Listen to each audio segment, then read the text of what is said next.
Ladies and gentlemen, today's video is going to be a topic which I do not believe that I have touched up and I have elaborated separately, but it's going to be very shortly explained simply as an empathy.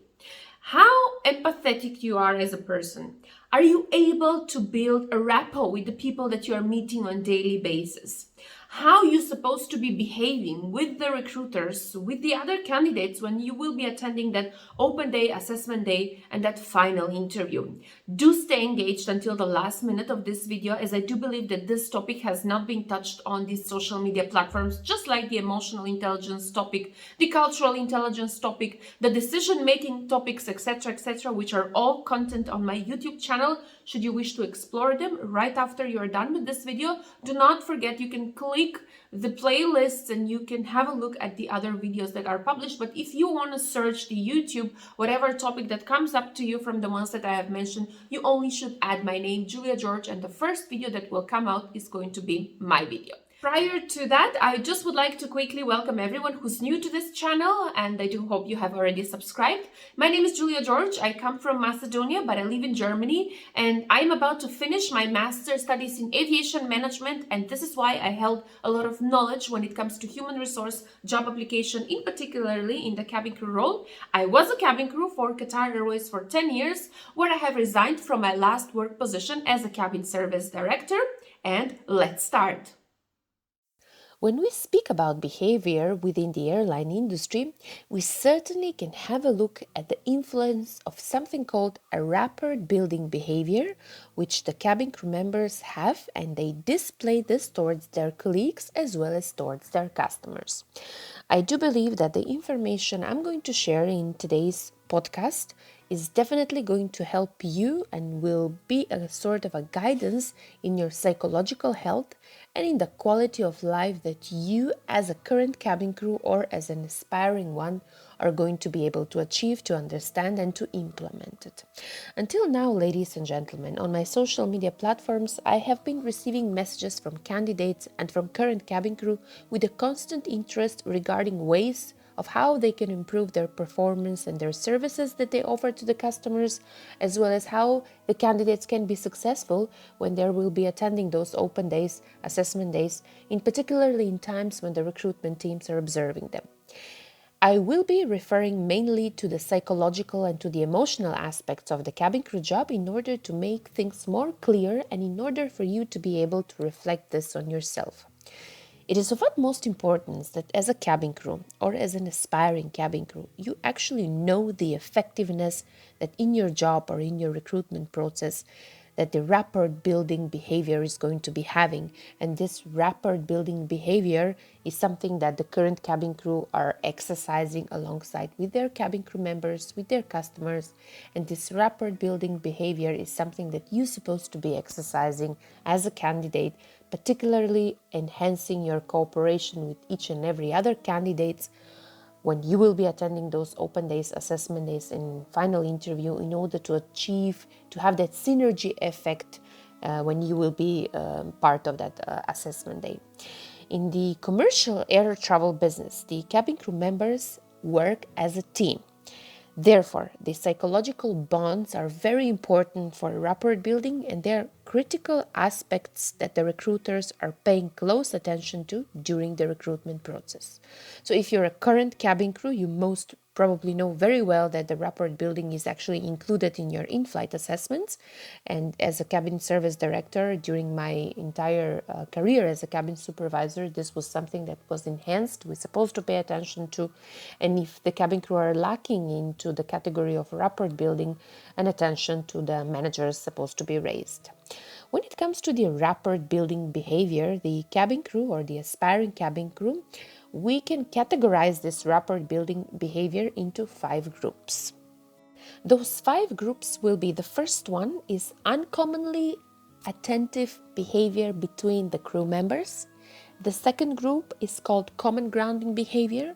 The third group of this rapport building behavior would be a courteous behavior.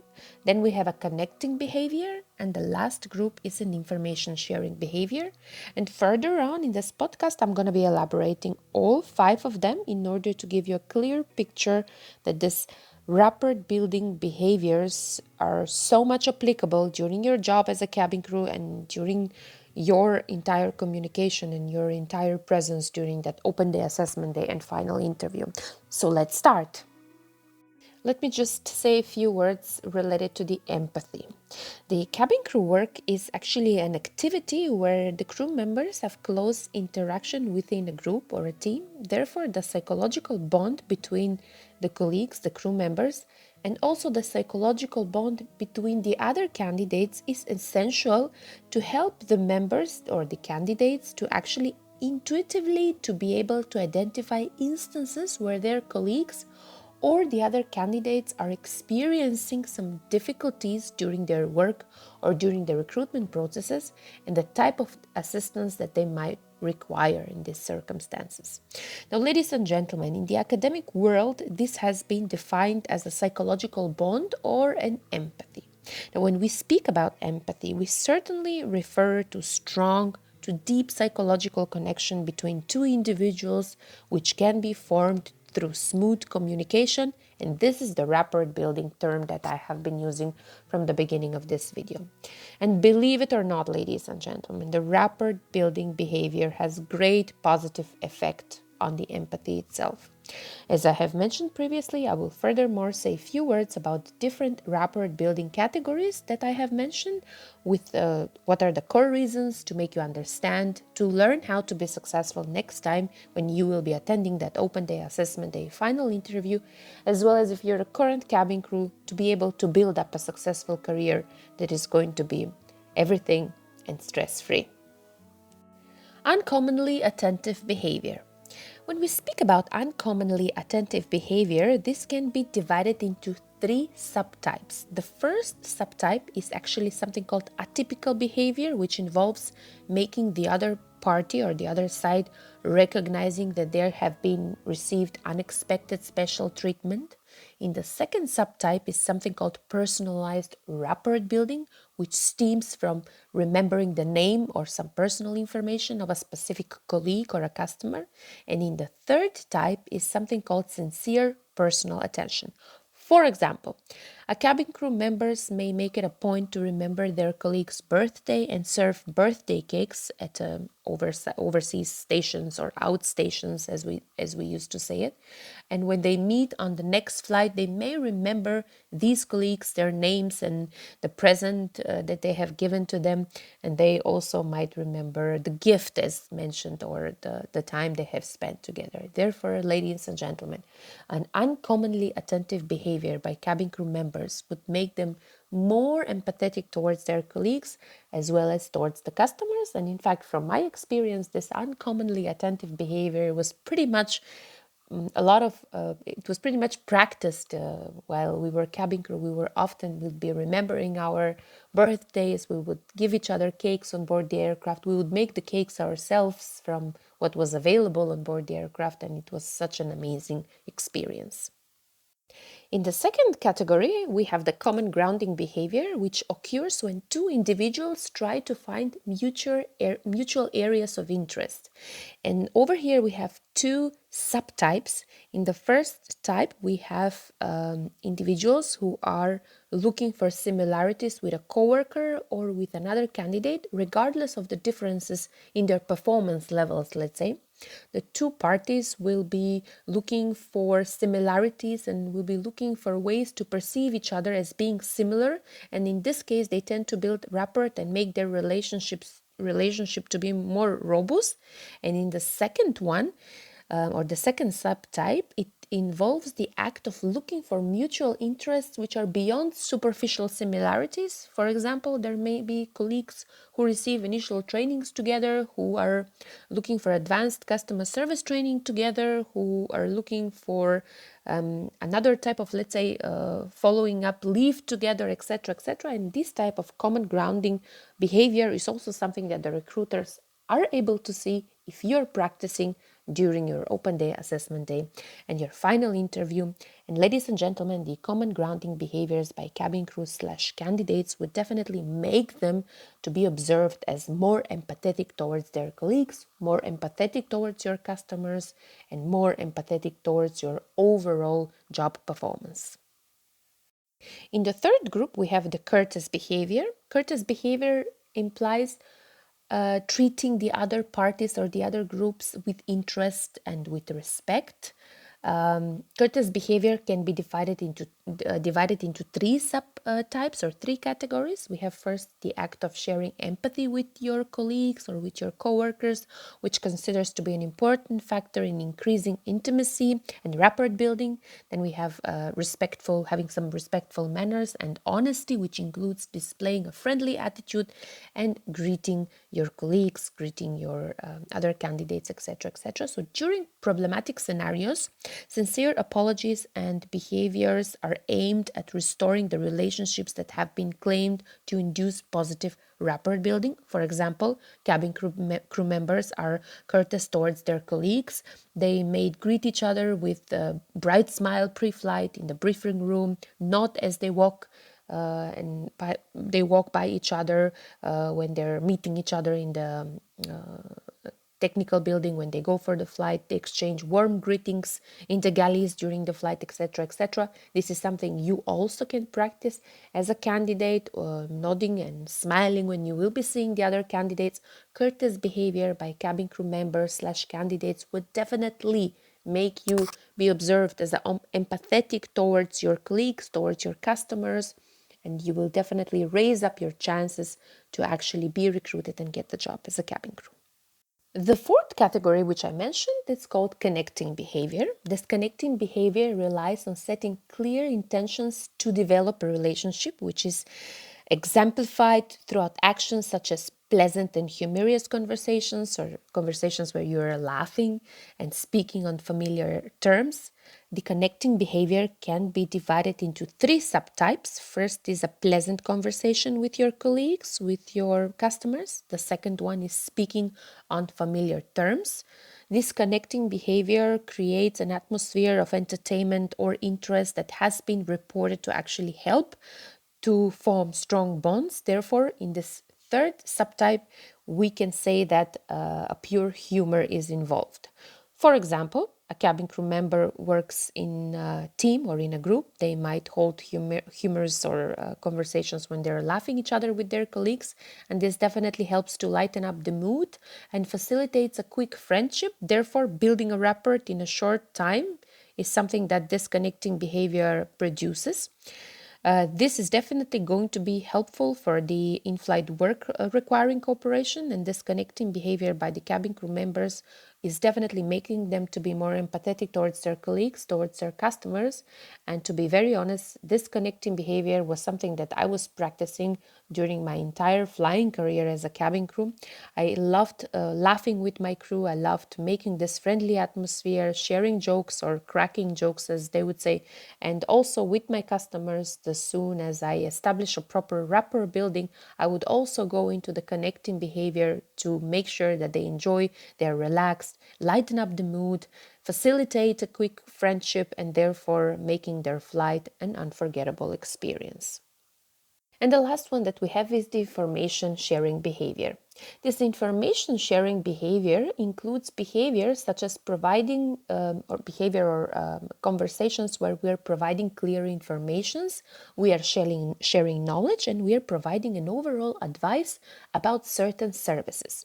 The information sharing behavior makes the customers or the other candidates around you to feel that they have been receiving something called differentiated services, and both you as a service provider and the person you're having the conversation with or you're giving the information about, you're forming a relationship which is based on amicable emotional exchange.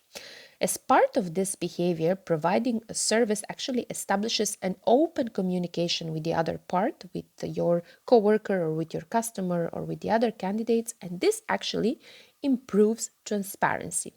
For example, a cabin crew member may share with their colleagues the latest information and to predict some service items on the flight routes in advance or what kind of experience they have on particular flights. They may also share information on pre-flight preparations, on some management exercise that was perhaps successful in their previous flight, and they also can share an overseas travel knowledge. This information sharing actually involves also the latest announcements that the company has, because we also mentioned at the beginning that it's a knowledge sharing behavior, and even they may also study together regular safety training sessions, practice drills together in the flight, etc., etc. The information sharing behavior by the cabin crew members definitely makes them to be observed as empathetic towards their colleagues and empathetic towards their customers. And I often see this information sharing behavior between the candidates on social media. Many of the candidates are helping each other during this recruitment processes, and this is amazing. This is very nice. I support this, and I encourage you guys to keep on doing this. And do not forget, whenever you are going to be in contact with the recruiters and you're going to be anticipating that open day, assessment day, and that final interview, these 5 types of rapport building behavior, knowing about these 5 types of rapport building behavior, and practicing these 5 different types of rapport building behavior are definitely going to be helping you to be observed as somebody who is empathetic towards your colleagues, potential colleagues, and you are going to be definitely observed as somebody who is empathetic towards your customers, and this definitely enhances the chance of you being observed as a highly emotionally intelligent candidate. And since I've finished with the information sharing behavior, which involved the knowledge, I would go further on with a little bit of academic knowledge related to the empathy towards the colleagues and towards your candidates. Ladies and gentlemen, empathy can be divided into 2 categories. The first one is a cognitive empathy, which is the process of understanding others' behavior and adopting the roles that you want to have in this particular case in order to connect with this individual, with your coworker or with the other candidate. And the second one is an emotional empathy, which entails experiencing the other person's emotions and what the other person is feeling. The empathy enhances your understanding of others, and it is an essential factor for forming positive interpersonal relationships. Therefore, for an airline cabin crew member or a candidate, it is a core element of relationship of building a successful relationship among your colleagues and among your customers. And this is also written in the non-negotiable rules and regulations when the airlines are actually saying that they're looking for candidates with great interpersonal skills. You might want to re-listen to this again in order to understand what does it mean to have great interpersonal skills. Ladies and gentlemen, empathy can be evoked in various work interactions, such as when, let's say, cabin crew colleagues, they are expressing their emotions about different problems, where they're looking after a colleague or they're acting gently, let's say, their colleagues responding to others' problems with empathy within the group. You will have very often on your flight passengers sharing with you a lot of emotions. Now, being empathetic is an essential part of this relationship building, and also it helps in creating intimacy among the colleagues, which is not something bad. Moreover, ladies and gentlemen, empathy towards your colleagues, towards your customer, promotes a positive transformation of negative emotional experiences that might occur within a group. Empathy also increases the group involvement and positive emotions as well as attitude, while it is reducing personal it is observed actually as something called reducing personal distress. There are many studies out there that have reported that empathy towards your colleagues, towards candidates, can significantly impact the organizational effectiveness, whereas empathy from your leaders also positively affects the performance and the failure tolerance in the other team members, if I may say. It also promotes group cohesion and work satisfaction, and additionally, several studies also have reported a positive correlation between the leader's empathetic ability and the members' job satisfaction. And for those candidates or for those cabin crew, in fact, who have flown with me, they know that I was tending to be empathetic. I was tending to understand my crew in order to have that cohesion and in order to have that work satisfaction, because my empathy as a leader I believed that what I have said previously is going to impact the crew members' job satisfaction in order to have that positive atmosphere. And at the end of the day, the success was to have customers that are happy, that will remember that flight, will remember positively the airline I was working for. And last but very important for me as a leader, that the passenger will remember me and my team. And without taking further from your time in this podcast, I just would like to say a few words related to the team performance. We all the time observe that the cabin crew or the candidates are writing in their curriculum vitae that they are having an ability to work in a team. But I would like to clarify some things related to the team performance. Ladies and gentlemen, teamwork is extremely important if you want to be an airline cabin crew. For example, a team with a good bond between team members, between the individuals in the team, is better in achieving the goal, which is also reflecting in the team's performance level. Numerous studies have reported the positive effects of the empathy towards your colleagues on the team performance, as mentioned before in the example. And if a leader is empathetic, the crew members will easily overcome failures, will become motivated, and this is going to be a positive effect on the overall performance and the organization. The same goes to you as a cabin crew towards your passengers. A lot of times you will have passengers complaining about different stuff on board the aircraft during the ground services, during their check-in, etc., etc. Your empathetic behavior towards your customer is going to be helping you in your overall performance in terms of achieving that customer satisfaction that you're striving for. Also, there are some studies that have reported that the empathy among your as a candidates, as colleagues, has a positive impact on the entire group performance. But remember, you are not observed as a team when you are going for your open day, assessment day, and final interview.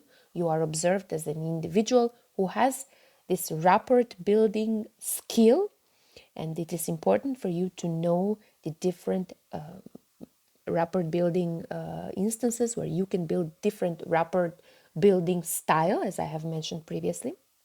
Now, ladies and gentlemen, moreover, the cabin crew that are having high empathetic ability, they also are able to show strong achievements in their working groups or in their teamwork. They are also having stronger organizational involvement, and they're having better cooperation between the colleagues, between the customers, etc., etc. The empathetic ability also reduces your workplace stress, and the cabin crew job is definitely one of the most stressful jobs, and it is very closely related to the psychological comfort.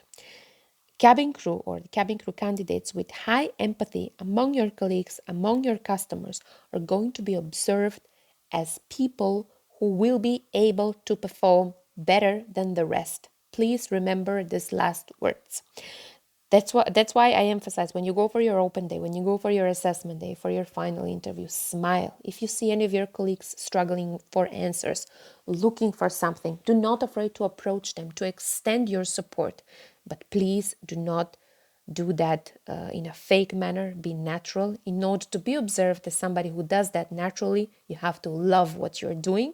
If you have learned this video by heart and you've said that from tomorrow you're going to be an empathetic person and you have no clue about what empathy means, you've just watched this video, then I don't think it's going to be right. Rather than just explore, and also do not forget, related to this video is my videos about emotional intelligence and also how to be more emotionally intelligent. There is a video in which I'm explaining to you how to reach that emotional intelligence level. Do not hesitate, as I have said, to explore more on the topic. And there are also videos in my YouTube channel which are related, or there's a video which is related to the cultural intelligence. These two aspects, your emotional intelligence and your cultural intelligence, alongside with understanding the empathy, the different rapport buildings, are going to be definitely helping you to be observed as somebody who will be easily getting the job and becoming a cabin crew. Do not strive to learn the cabin crew questions and answers by heart. You need to understand first people's emotions and to learn how to deal with them. With having all these things said, thank you very much for listening to this podcast, and I'm going to be seeing you very soon.